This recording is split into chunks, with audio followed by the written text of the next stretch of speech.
అందరికీ నమస్తే. ఆంధ్రప్రభ ఛానల్కు స్వాగతం. నేను మీ సంతోషి. మనతో ప్రముఖ పామిస్ట్ అయినటువంటి గోపాల్ కృష్ణ గారు మనతో పాటు ఉన్నారు. నమస్తే సార్. నమస్తే అమ్మా.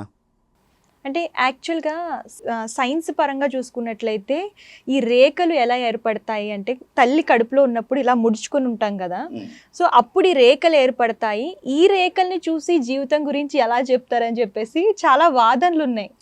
అంతే, ఇవి ఎలాగైనా వాదించవచ్చు. అంటే నిజంగా చెప్పొచ్చా సార్ అట్లాగా? అదే చెప్తున్నాను నేను. ఈ రేఖలను చూసి ముడతల వల్ల వస్తాయి అని కొంతమంది అంటారు. కొంతమంది మేధావులు, మహానుభావులు కోతులకు ఉన్నాయి, ఈ కోతులకి గీతలు ఉంటే కోతులు లాగే ఈ మనుషులకి అయిపోతాయా అని కొంతమంది పెద్దలు ఈ మీడియాలోనే వాదిస్తూ ఉంటారు.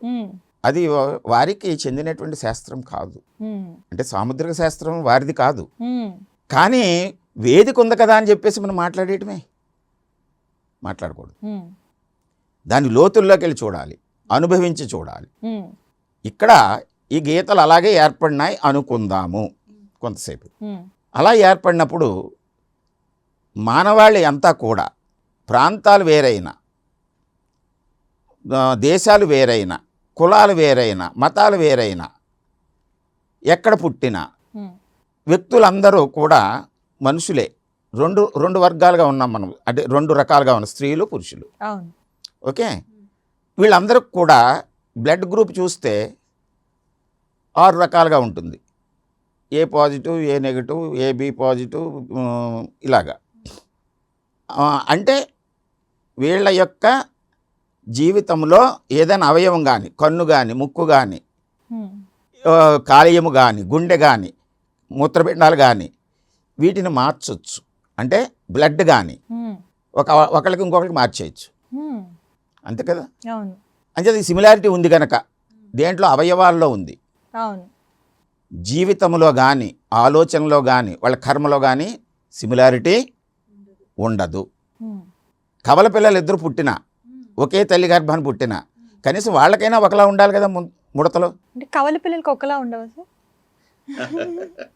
అంటే ఇప్పుడు మనం జాతకం ప్రకారం చూస్తే పుట్టిన సమయాన్ని బట్టి సమయము, రోజు, తారీఖు, లగ్నము, రాశి అన్ని ఒక్కటే. అంటే కవల పిల్లలు 1 or 2 seconds డిఫరెన్స్ లో పుడతారు కదా, సో వాళ్ళకి జాతకం ఒకేలా ఉంటది కానీ రాతలు ఒకేలా ఉండవా? ఇక్కడ మరి సిమిలారిటీ ఉంటే ఈ అరచేతిలో ఈ 10 వేళ్లకి ఉండేటువంటి ముద్రలు వేరువేరుగా ఎందుకుంటున్నాయి? ప్రపంచంలో ఈరోజు 840 కోట్ల మంది ఉన్నారు. గతంలో రామాయణ కాలం నుంచి మనం తీసుకుంటే కొన్ని 100 కోట్ల జనాభా నశించిపోయారు, గతించిపోయారు. రేపొద్దున ఇంకో 1000 కోట్ల మంది పుడతారు. మనకి ఇప్పుడు కంప్యూటర్ అనేటువంటిది ఒకటి వచ్చింది కనుక, దాంట్లో స్కానింగ్ అనేటువంటిది ఒకటి వచ్చింది కనుక అప్పుడు మనం తీసుకురాలేకపోయినా ఇప్పుడు 840 కోట్ల మందిని కూడా ఈ 10 వేళ్లలో మనం ఆధార్ కార్డులు సృష్టించి, మన ఇండియాలో ఉన్నట్లే అమెరికాలో వేరే కార్డు ఉంటుంది, యూకేలో ఉంటుంది, అలా కాకుండా ప్రపంచ కార్డు ఒకటి సృష్టించి ఈ 10 వేళ్ళు పెట్టి మనం ఒక నెంబర్ సృష్టించుకుని ఒక్క వేలుతోటైనా సరే, ఈ ఒక్క వేలు ఈ చివరున్న ముద్రతోటైనా సరే ఆ స్కానర్లో పెడితే మన ఐడెంటిటీ అంతా కూడా తీసుకొచ్చి మనకు చూపెడుతుంది. ఇది సిమిలారిటీ ఎందుకు లేదు చెప్పండి? అంటే ముందు అంతరించిపోయిన ఇది శాస్త్రమా మూఢనమ్మకమా పక్కన పెట్టేద్దాం. ఈ గీతలు అందరికీ ఒకలాగే ఉండాలి కదా. రక్తనాళాలు ఒకలా ఉండాలి, కన్ను ఒకలా ఉంది, ముక్కు ఒకలా ఉంది, రక్తము ఒక 6 గ్రూపుల్లో ఉంది. అలాగే రేఖలు కూడా 5-6 గ్రూపులో, 10 గ్రూపులో, 50 గ్రూపులో, 100 గ్రూపులో, లేకపోతే దేశాలు 210 ఉన్నాయి కనుక 210 గ్రూపుల్లోనూ ఉండాలి. అలా ఉండకుండా మీరు చెప్పేటువంటి ఈ పెద్ద పెద్ద శాస్త్రాలు, వేదాలు అధ్యయనం చేసినటువంటి మహానుభావులు చెప్పినట్లు ఏ ఇద్దరివి ఎందుకు ఒకలా ఉండట్లేదు? ఎందుకు చెప్పనా నేను? ఈ జన్మ మీరు కావాలని తెచ్చుకోలేదు. ఈ జన్మలో మీరు అమ్మ, నాన్న, అన్న, చెల్లి, అక్క, తమ్ముడు, స్నేహితుడు, యజమాని, సేవకుడు అనేటువంటి వాళ్ళని మీరు కావాలని తెచ్చుకోలేదు. అలాగే మన లక్షణాలని కానీ, మన భవిష్యత్తుని కానీ, మనం కావాలని తెచ్చుకోలేదు. అవన్నీ మనం ఏవైతే మనం కావాలని తెచ్చుకోలేదో అవన్నీ ఆ పరమాత్మ మనకి ప్రసాదించాడని అనుకుందాం. అలాగే ఆ పరమాత్మ యొక్క ఉద్దేశం కాదు మనల్ని ఇలా సృష్టించడం. పరమాత్మ ఎందుకు మనల్ని ఇలా సృష్టించాడు, మనలో ఈ లక్షణాలు ఎందుకు పెట్టాడంటే మన కర్మగతమైనటువంటి అంశాలు ముడిపడి ఉన్నాయి. మనం కర్మ ఎక్కడ నిర్వర్తించాలి, ఎవరెవరితోటి కలిసి బంధాలు ఉండాలి, మనకి ఏ ఏ వ్యక్తుల మధ్యన రుణం ఉండాలి, ఇవన్నీ కూడా మన కర్మలో ఏర్పడినటువంటి అంశాలు. కర్మ వలన రుణం ఏర్పడుతుంది, రుణము వలన బంధం ఏర్పడుతుంది. బంధం ఎప్పుడైతే ఉందో దాన్ని తీర్చుకోవాల్సిన ఆవశ్యకత ఏర్పడుతుంది. సృష్టిలో ఏ ఇద్దరైనా సరే ఎక్కడెక్కడ పుట్టినా, అంటార్కిటికాలో ఒకడును, అమెరికాలో ఒకడును, ఇండియాలో ఒకడు పుట్టినా వాళ్ళిద్దరి మధ్య రుణబంధం అనేటువంటిది ఉంటే, ఏ వయసులో ఆ బంధాలని తీర్చుకోవాలని ఉంటే ఆ వయసు నాటికి ఏదో ఒక ప్రేరణతోటి ఒక దగ్గరికి చేరి వాళ్ళిద్దరూ పరస్పరం ఇచ్చిపుచ్చుకోవడం జరుగుతుంది. అంటే ఇప్పుడు ఈ జన్మలో ఎవరిని కలవాలో ముందు జన్మలోనే డిసైడ్ అయిపోతుందా సార్? అయ్యే ఉంటుంది. దానికి ఇది ఏ వ్యక్తికి ఆ వ్యక్తి ప్రత్యేకం, సెపరేట్ ఐడెంటిటీ. అంతేనా? మీ ఆధార్ కార్డుకు ఒక నెంబర్ ఉందా మీకు? అది ఇంకొకరికి ఎవరికైనా ఉంటుందా? ఉండదు. ఇదంతా నాన్ సెన్స్. ఆధార్ కార్డు అంటే అంతా ఒకటే, అందరూ ఒకటే అని అంటారా మీరు? దాంట్లో శాస్త్రీయత ఉందా లేదా? ఉందా? టెక్నాలజీ అంటే శాస్త్రీయతే కదా. అంటే మీకు ఓ నెంబర్ వచ్చిందంటే ఆ నెంబర్ మీకే ప్రత్యేకం. ఆ నెంబర్ ఓపెన్ చేసి అకౌంట్లన్నీ చూస్తే మీరు చేసినవే ఉంటాయి దాంట్లోను, ఇంకొకళ్ళు వచ్చి పడతాయా? పడవు. అవునా? అలాంటి ఐడెంటిటీయే భగవంతుడు ఇచ్చినటువంటి ఐడెంటిటీ. ఇది మీకు ఇచ్చిన ఆధార్ కార్డు, లేకపోతే మీ సిమ్ కార్డు. మీ సిమ్ కార్డుకో నెంబర్ ఉంటుంది. మీరు ఫోన్లో అనేకం చర్యలు చేస్తూ ఉంటారు, అవన్నీ మీ సిమ్ కార్డుతోటే రికార్డ్ అవుతాయి. ఆ నెంబరు సెల్ తోటి సంబంధం లేదు. ఏ సెల్ అయినా సరే, నెట్వర్క్ తోటి సంబంధం లేదు, శాటిలైట్ తోటి సంబంధం లేదు, ఇంటర్నెట్ తోటి సంబంధం లేదు. ఓన్లీ మీ ఐడెంటిటీ సిమ్ కార్డు నెంబరు. అవునా? అలాగే ఈ జీవాత్మక ఐడెంటిటీ ఇది వేలిముద్ర, ఈ రేఖలు.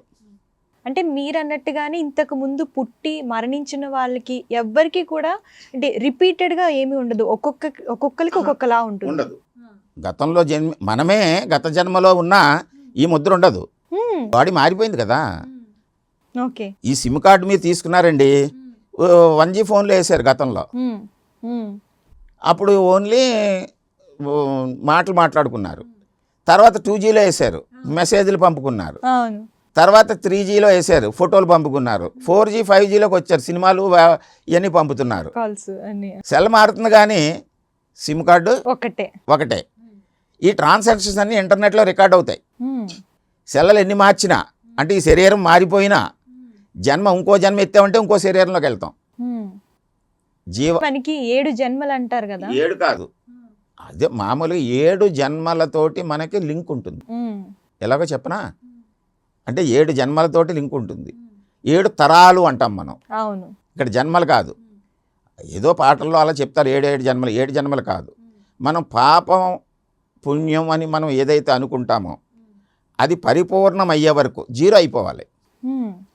మనం ఇప్పుడు ఒక సిమ్ కార్డు కొనుక్కొని సెల్లో వేసాం, కొన్ని కాంటాక్ట్లు వచ్చినాయి మీకు, కొన్ని ట్రాన్సాక్షన్స్ చేశారు, బ్యాంక్ అకౌంట్ వేసుకుని. సెల్ పోయింది, కాంటాక్ట్లు అలాగే ఉన్నాయి, బ్యాలెన్స్లు అలాగే ఉన్నాయి. అప్పుడు మనం ఏం చేయాలి? ఈ సిమ్ని తీసుకెళ్ళి మళ్ళీ ఇంకో సెల్లో వేయాలి. అవునా? అలాగే మనం ఓ జన్మ ఎత్తాం, కొన్ని కర్మలు చేసాం, రుణాలు ఏర్పడ్డాయి, బంధాలు ఏర్పడ్డాయి. కొంతకాలం అయిన తర్వాత ఈ సెల్ పోయింది, అదే శరీరం పోయింది. శరీరం పోయే నాటికి మన కర్మల బ్యాలెన్స్ 0 అయిపోవాలి. బ్యాలెన్స్ 0 అవ్వకపోతే మళ్ళీ పుడతారా? మళ్ళీ పుడతాం. అలా ఎన్ని జన్మలైనా? ఎన్ని జన్మలో మనం లెక్క చెప్పలేము, ఇది అనంతం. అంటే ఇప్పుడు మీ సిమ్ తోటి జాగ్రత్తగా వినండి. ఏం చేద్దంటే యూత్ హడావిడి షార్ట్లో చెప్పాలంటున్నారు. షార్ట్లో ఎలా చెప్తాము ఈ విషయాన్ని? దీంట్లో ఆధ్యాత్మిక, భక్తి, పరమాత్మ, జీవాత్మ ఇవన్నీ ముడిపడి ఉన్నాయి సాముద్రిక శాస్త్రంలో. మిగతా శాస్త్రాలకు అది ఉండదు. ఏం చేద్దంటే ఇది వ్యక్తిగతం, మిమ్మల్ని మీరు తెలుసుకోండి అని చెప్తున్నాను. ఇది మూఢనమ్మకం ఎందుకు అవుద్ది? అవును. మిమ్మల్ని మీరు తెలుసుకోవాలి. అంటే మోడర్న్ సైన్స్లో చెప్తున్నాను నేను. సిమ్ కార్డు వేశారండి, వేసిన తర్వాత సెల్ పోయింది, కొన్ని ట్రాన్సాక్షన్ జరిపేశారు. ఆ ట్రాన్సాక్షన్స్ పూర్తి అయిపోతే అంటే కాంటాక్ట్లు జీరో అయిపోయినాయి. మీరు జరిపేసి ఒక్క కాంటాక్ట్ మాట్లాడేశారు, వీళ్ళతోటి ఇంక మాట్లాడే పని లేదు, మొత్తం తీసేశారు, డిలీట్ డిలీట్ డిలీట్ డిలీట్ కొట్టేశారు. ఇంక కాంటాక్ట్స్ లేవు, జీరో. కొంతమందికి డబ్బులు ఇచ్చారు, కొంతమంది తీసుకున్నారు అకౌంట్, వాళ్ళు అన్నీ చెల్లించేశారు, మనకు రావాల్సినవి క్లోజ్ చేశారు, అకౌంట్స్ జీరో. అప్పుడు ఈ సిమ్ ఇంకో చోట వేయవలసిన పని ఉంటుందా? ఇంకా అవసరం లేదు. ఆ సిమ్ని పట్టుకెళ్ళి మనం కంపెనీ వాడికి ఇచ్చేస్తాం, ఆ కంపెనీ వాడు ఇంకో వాళ్ళకి వాడుకుంటాడు. అర్థమైందా?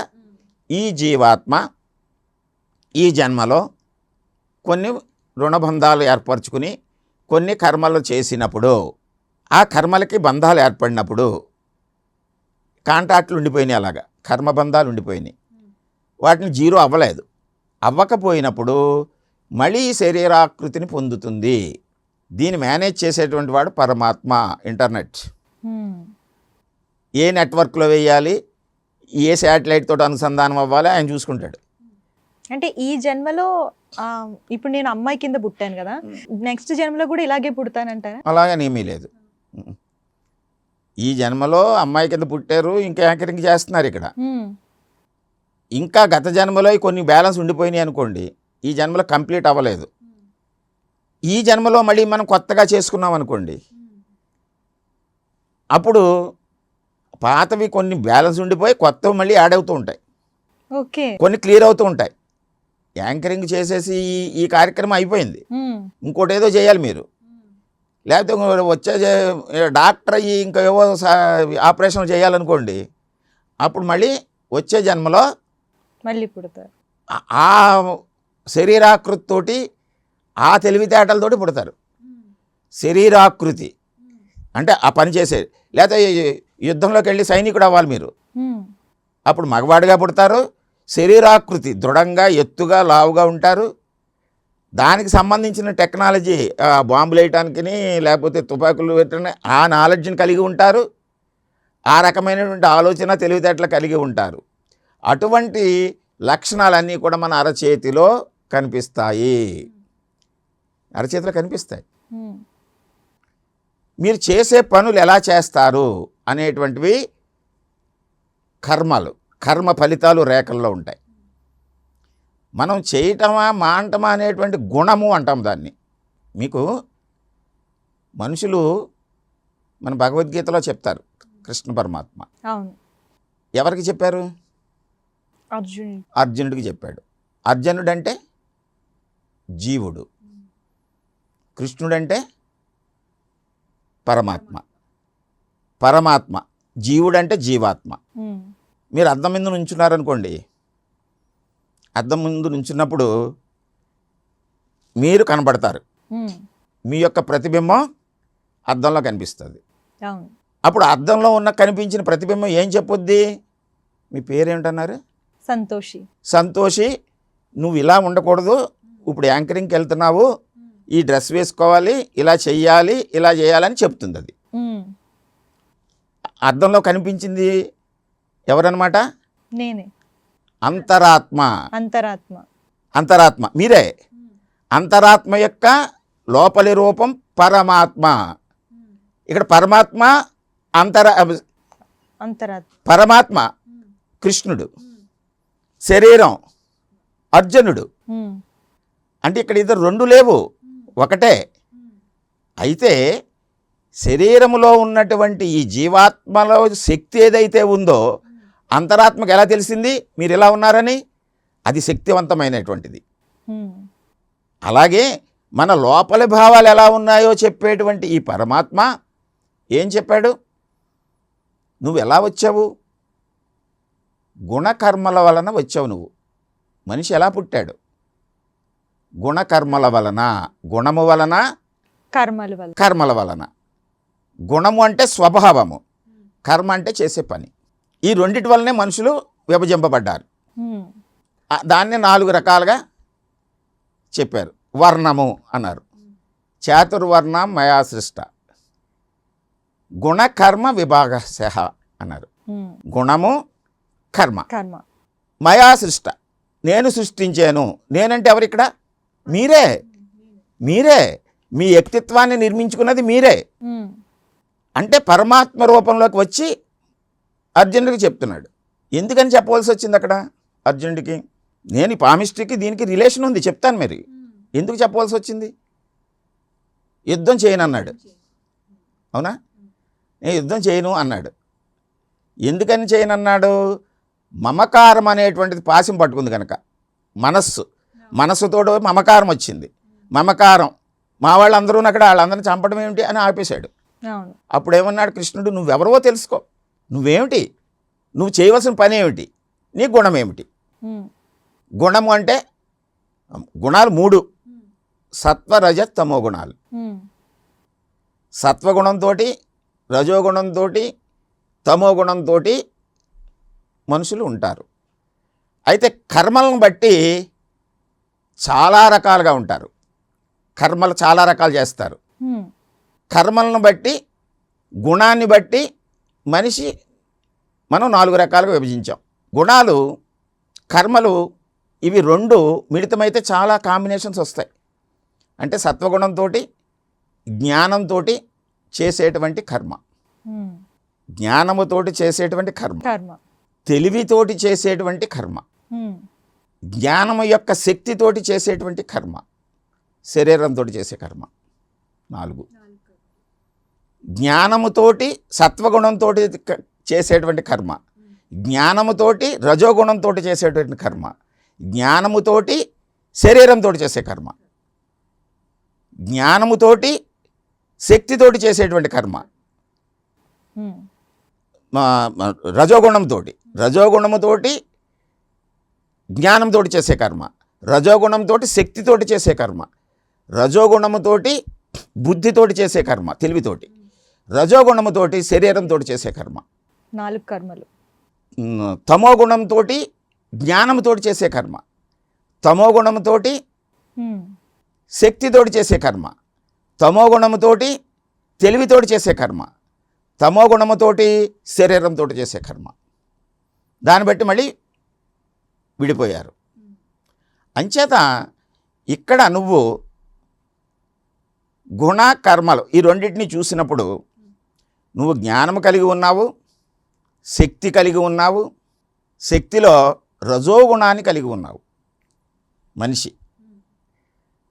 అంటే ఇక్కడ రజోగుణం అంటే, రజోగుణం ప్రధానమైనటువంటిది ఏమిటంటే శక్తి కలిగి ఉంటే, నా శక్తిని ఉపయోగించి అధికారాన్ని, రక్షణని నేను ప్రయోగిస్తే నిన్ను జయించటం కానీ, లేకపోతే నువ్వు ప్రయోగిస్తే నేను ఓడిపోవటం కానీ, ఇవన్నీ ఇచ్చిపుచ్చుకోవటాలు, ఇవన్నీ కూడా రజోగుణ ప్రధానమైనటువంటి, శక్తి ప్రధానమైనటువంటిది. దాన్ని రాజులు, క్షత్రియులు అన్నారు. అంటే అలా పెట్టుకున్నాం తర్వాత పేరు. అంటే క్యాస్ట్లు కూడా అక్కడి నుంచి. క్యాస్ట్ అనేటువంటిది లేదు ఎక్కడాను, తప్పు. క్యాస్ట్ కాదు, వర్ణము 4 రకాలు. 4 రకాలు చెప్పారంతే. చాతుర్వర్ణ మయాశిష్ట గుణకర్మ విభాగశః. గుణము వలన, కర్మ వలన 4 వచ్చినాయి. అంటే ఏమిటి? సత్వగుణంతో కర్మలు చేసేటువంటి వాళ్ళు, జ్ఞానం కలిగి ఉన్నటువంటి వాళ్ళు. వాళ్ళు ఏం చెప్తారనమాట? వాళ్ళు ఏం చేస్తారు? పండితులు అంటాం, డాక్టర్లు అంటాం, న్యాయవాదులు అంటాం, టీచర్లు అంటాం. వాళ్ళు ఏంటి? వాళ్ళ జ్ఞానాన్ని పంచుతూ ఉంటారు నలుగురికి. ఇక్కడ శక్తితోటి సంబంధం లేదు. రెండవది గుణం, రజోగుణం. రజోగుణము వలన శక్తి కలిగి, శక్తితోటి మనం అధికారాన్ని, రక్షణని, మన చుట్టూ ఉన్న వాళ్ళని రక్షించాలి. ఎవరైతే రక్షిస్తారో, రక్షించాలంటే మనకు శక్తి కావాలి, కొంచెం తెలివి కూడా కావాలి. ఆ శక్తి, అధికారము, రక్షణ చేసేటువంటి వాడు రాజు అవుతాడు. దాన్ని మనం పేరెట్టుకున్న క్షత్రియులు అన్నాం అంతే. రజోగుణంలో ఇంకో లక్షణం ఉంది, ఇచ్చి పుచ్చుకోవటం. తెలివితోటి చేయాలి ఆ పని, తెలివితోటి ఇచ్చి పుచ్చుకోవటం.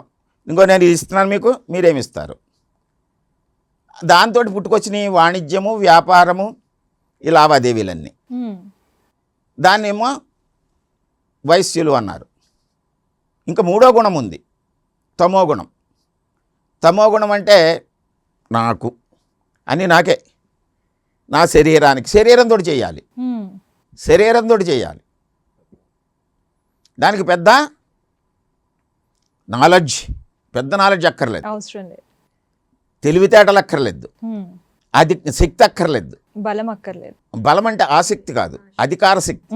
అధికార శక్తి, అధికార శక్తి అక్కర్లేదు, శరీర శక్తి కావాలి. అది బుద్ధిశక్తి అక్కర్లేదు, శరీర శక్తి కావాలి. వీడికి శరీర శక్తి ఉంది, తమో గుణం. అంటే తింటాడు, తాగుతాడు, కష్టపడి పనిచేస్తాడు.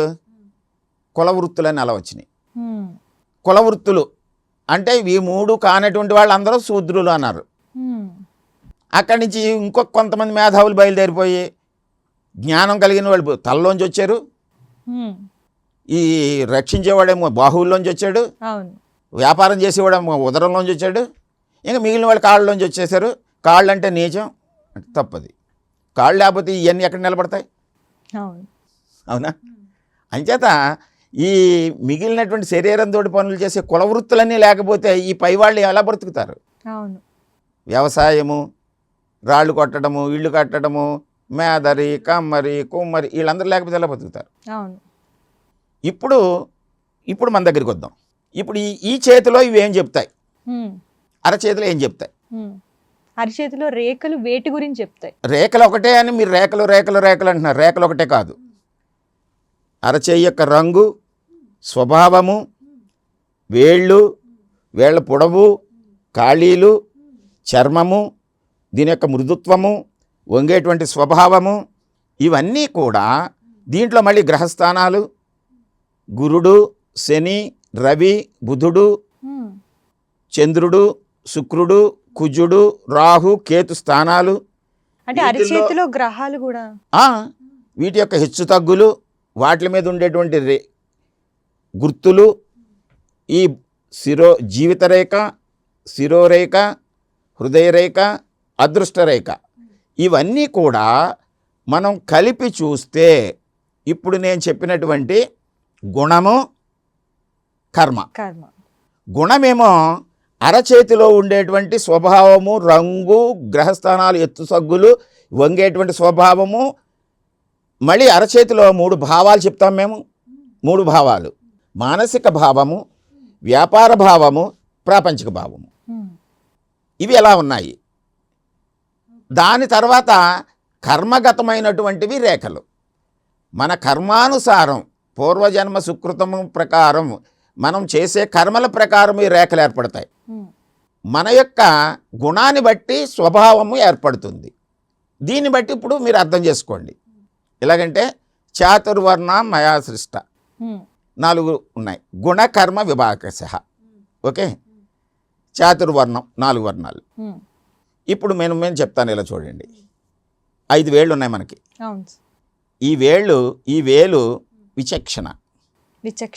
అంటే ఈ 4టిని సంరక్షిస్తూ ఉంటుంది.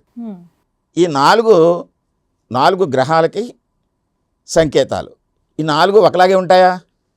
ఉండవు. ఇది బుధుడు, చిన్నగా ఉంటుంది. బుధుడు చిన్నగా ఉన్న బుద్ధి. ఈ బుద్ధి అనేటువంటిది ఇక్కడ ఉబికి ఉండి, ఈ వేళ్ళు, ఈ పర్వాలు పొడవుగా ఉంటే వేళ్ళు, దీని మానసిక భావము అంటాం. దీంట్లో ఈ బుధస్థానం ఉబికి ఉండి, అరచేయి యొక్క మృదువుగా ఉండి, చక్కగా అందంగా కనబడుతూ స్మూత్ వంగేటువంటి స్వభావం కలిగి, ఈ కోణము బాగుండి, ఈ విచక్షణ బాగుండి ఉన్నటువంటి వ్యక్తులు వాళ్ళు జ్ఞానాన్ని కలిగి ఉంటారు, వాళ్ళు పండితులు అవుతారు. ఈ గ్రహస్థానాన్ని బట్టి మనం వాళ్ళు ఉపాధ్యాయుల, న్యాయకోవిధుల, డాక్టర్ల, ఇంజనీర్ల, లాయర్ల అని చెప్తాం. అంటే జ్ఞానాన్ని పంచేటువంటి వాళ్ళు. అలాగే ఇక్కడ తెలివితేటలు ఉండి ఈ చక్కగా ఈ చంద్రస్థానం కూడా బాగుంటే వాళ్ళు ప్రవచనకర్తలు, వేదాంతులు. దానికి వాళ్ళు చేసే కర్మ ఏమిటి? వాళ్ళు జ్ఞానాన్ని పొందారు. కొంతమంది 10 మందికి చెప్తూ ఉంటారు వేదికల మీద, కొంతమంది వాళ్ళే చదువుకుంటూ ఉంటారు. కొంతమంది వేదికల మీద చెప్పాలంటే మంచి ధారణ కావాలి, జ్ఞాపక శక్తి కావాలి. అది చెప్పేడు ఆ కర్మది.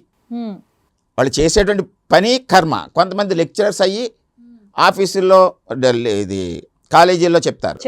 కొంతమంది రీసెర్చ్ స్కాలర్స్ అయ్యి వాళ్ళు ఎక్కడో సైంటిస్టులు అయ్యి మూల కూర్చుని వాళ్ళు ప్రపంచానికి తెలియరు, ఓన్లీ బుక్స్ రాస్తూ ఉంటారు. దానికి తెలివితేటలు కావాలి కదా. ఆ తెలివితేటలు చెప్పేటువంటి కర్మ చేసేటువంటి ఈ శిరోరేఖ ఇక్కడి నుంచి బయలుదేరి ఇక్కడి వరకు ఉందనుకోండి, ఇలాగా ఈ మొత్తం ఇదంతా శిరోరేఖ ఉండి ఈ గ్రహస్థానం బాగుండి ఈ చంద్రస్థానం బాగుంటే మీరు చూసుకోండి, ఎవరైనా సరే ఈ ప్రవచనాలు చెప్పేటువంటి వాళ్ళది కానీ లేకపోతే ఈ వేదికల మీద చెప్పేటువంటి వాళ్ళు కానీ లాయర్లు కానీ డాక్టర్లు కానీ చూడండి వెళ్ళి, ఈ వేలు కింద ఉండేటువంటి స్థానం బాగుంటుంది. వాళ్ళ అరచేయి మృదువుగా చక్కగా ఉబికి ఉంటుంది, అందంగా గులాబీ రంగులో ఉంటుంది. ఈ శిరోరేఖ ముఖ్యంగా ఈ చివరి నుంచి చివరికి ఉంటుంది. వాళ్ళకి అఖండమైన ధారణ ఉంటుంది. మరి ఈ లక్షణాలని ఈ శాస్త్రం చెబుతోంది కదా. అంచేత ఇప్పుడు జ్ఞానము అంతే సత్వగుణం ఉంటుంది వాళ్ళకి. వాళ్ళు దెబ్బలాడరు, కొట్టరు, కర్రలై పట్టుకుని సాము చేయరు. వాళ్ళ తెలివితేటలతోటే ప్రపంచాన్ని ఆకర్షిస్తారు. వాళ్ళు 10 మందికి ఉపయోగపడతారు. వాళ్ళందరికీ పంచుతారు జ్ఞానాన్ని. అది సత్వగుణం యొక్క ప్రధానం. అలాగే ఈ గుణాన్ని బట్టే ఈ మనిషి జన్మ ఎత్తినటువంటి వాళ్ళని 3 రకాలుగా మనం విభజించుకున్నాం. దేవతలు, మానవులు, రాక్షసులు.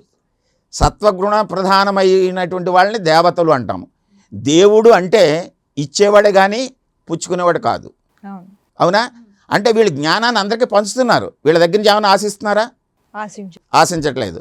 ఒక శాస్త్రవేత్త ఒక విషయాన్ని 10 మందికి పంచుతున్నాడు. అందరి దగ్గర నుంచి ఏమైనా ఆశిస్తున్నారా? లేదు.